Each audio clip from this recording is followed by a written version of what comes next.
मित्रों, कैसे हैं आप? तो आज बात शुरू करते हैं कर्क लग्न और कर्क राशि वालों के लिए। तो कर्क लग्न और कर्क राशि वाले संवेदनशील लोग होते हैं, भावुक लोग होते हैं, इमोशनल होते हैं, कल्पनाशील होते हैं, क्योंकि इनका स्वामी चंद्र होता है। चंद्र जितना शीतल है, जितना मनमोहक है, वैसा ही इनका स्वभाव होता है। तो आइए आज हम इस कुंडली में चर्चा करते हैं कि कर्क लग्न और कर्क राशि वालों के लिए भूमि भवन वाहन माता का सुख कैसे मिल सकता है। देखिए, हमने अपनी वार्षिक राशिफल की श्रृंखला खत्म की, जिसको आप हमारे चैनल पे देख सकते हैं अपनी राशि के अनुसार, अपने लग्न के अनुसार। इसके बाद हमने जो दूसरा सब्जेक्ट पकड़ा, बिल्कुल आसान शब्दों में आपको ज्योतिष समझाने का प्रयास कर रहा हूं, वो हमने पकड़ा सुख भाव को। क्योंकि देखिए, सुख दो शब्द है, जैसे राम दो शब्द है, लेकिन राम में वशिष्ठ जी ने कहा था पूरा ब्रह्मांड समाया है, वैसे सुख में सब कुछ समाया है।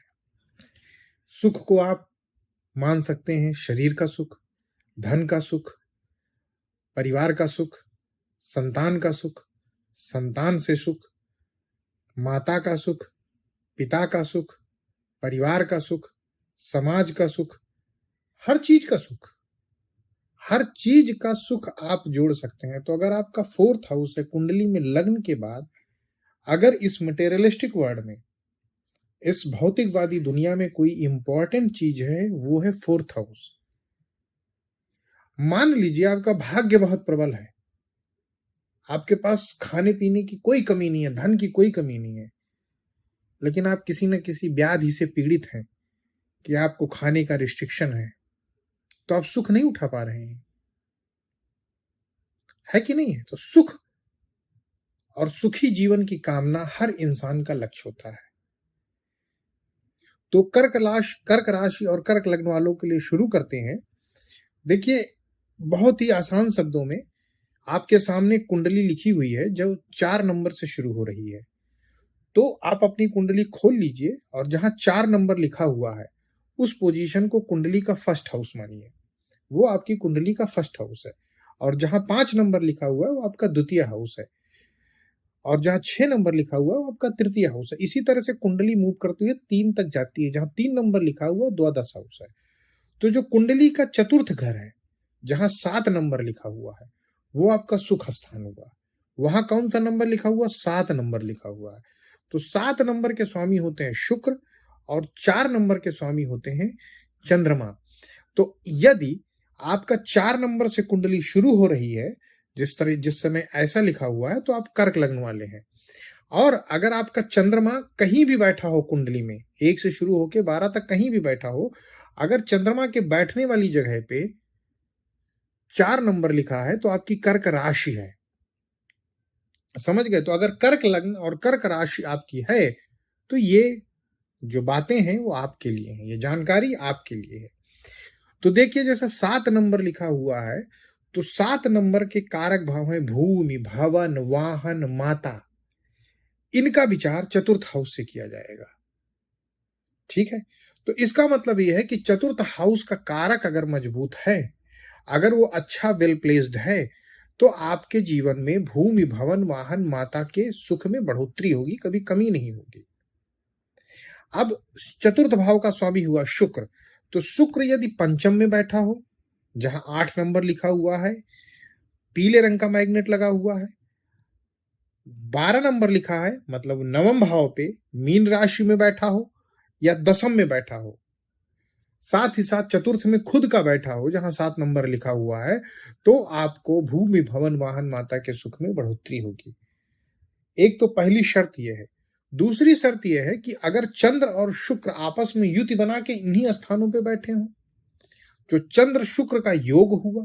वैसे ज्योतिष में कहते हैं कि चंद्र शुक्र की मित्रता नहीं है, लेकिन चंद्र और शुक्र का दृष्टि संबंध और चंद्र और शुक्र की युति कलाधिक योग का निर्माण करती है।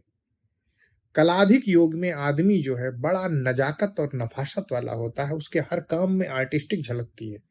अगर आप उनके कमरे में जाएंगे तो हर चीज करीने से रखी होगी, कमरा साफ सुथरा होगा। ये मैटर नहीं करता है कि लड़का है कि लड़की, उनको हर चीज सलीके से, हर चीज सफाई से, हर चीज में उनके आर्ट नजर आएगी। तो अगर शुक्र और चंद्रमा का योग आपकी कुंडली में है, और अगर वो पापक ग्रहों से पीड़ित नहीं है और वो शुभ ग्रहों से दृष्ट है, तो आप मान के चलिए कि आपके अंदर ये क्वालिटीज होंगी और आप जो है एक आर्टिस्टिक नेचर के, कलात्मक स्वभाव वाले व्यक्ति होंगे, या कलात्मक स्वभाव वाली स्त्री या लड़की होंगी। तो ये तो एक योग हुआ। अब हम आपको बताते हैं कि कैसे सुख भाव की वृद्धि कर सकते हैं। देखिए, सुख भाव की वृद्धि करने के लिए देखिए ज्योतिष में बहुत सारे उपाय बताए जाते हैं। जैसे मतलब जो है उन ग्रहों का नग पहनना, उन ग्रहों की पूजा करवाना, उन ग्रहों के लिए जो है दान करवाना। लेकिन बिना इंडिविजुअल कुंडली के ऐसे उपायों को बताना सही नहीं होता है, क्योंकि इंडिविजुअल कुंडली से आपके उपाय अलग ढंग से चलते हैं। अब मैं आपको बताता हूँ कि कैसे जो है आप अपने सुख भाव को बढ़ा सकते हैं। देखिए, शुक्रवार के जो शुक्र भगवान के जो जो जो देव हैं या देवी हैं, वो माँ लक्ष्मी है, संतोषी माता है। तो यदि आप इनकी आराधना करते हैं या शुक्रवार को किसी भी मातृ शक्ति के मंदिर जाते हैं और कंटिन्यू जाते हैं, स्त्रियों का सम्मान करते हैं, स्त्रियों का के लिए मन में एक आदर भाव रखते हैं, किसी भी स्त्री को चीट नहीं करते हैं, तो आपका शुक्र स्वाभाविक मजबूत होगा। आपका शुक्र मजबूत होगा तो आपको सारे सुख ऑटोमेटिक मिलेंगे।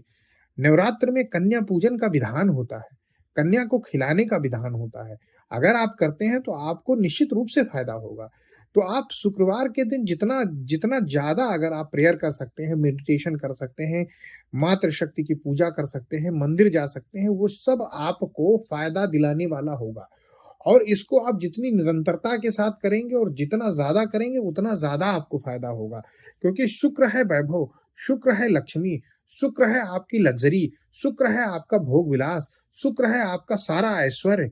तो जितना ज्यादा आपका फोर्थ हाउस मजबूत होगा इस भौतिकवादी दुनिया में, आपको उतनी ही ज्यादा इन चीजों की प्राप्ति होगी। तो सिंपल सा फलादेश है, सिंपल सा उपाय है और सिंपल सा उसका क्रियान्वयन है। अगर आप कर पाते हैं तो आपको फायदा होगा। अगर आप अपनी इंडिविजुअल कुंडली दिखवाना चाहते हैं तो आप अपने कमेंट करके बताइए, अपना date of birth, place of birth और टाइम ऑफ बर्थ मेंशन करिए। हम आपकी कुंडली का विवेचन करेंगे और अपने किसी न किसी वीडियो के अंत में उसको डिस्कस करेंगे और आपको उसका रिप्लाई देंगे, और हो सकता हो कि उसका रिप्लाई हम कमेंट के रूप में भी दे दें। तो अब आप इन्हीं बातों के साथ मैं आपके सुखद और सफल जीवन की कामना करता हूं और इस वीडियो को यही विराम देता हूं। नेक्स्ट वीडियो के लिए आप हमारे चैनल को लाइक करिए, सब्सक्राइब करिए। हम अभी बहुत ही गूढ़ बातों की तरफ नहीं जा रहे हैं।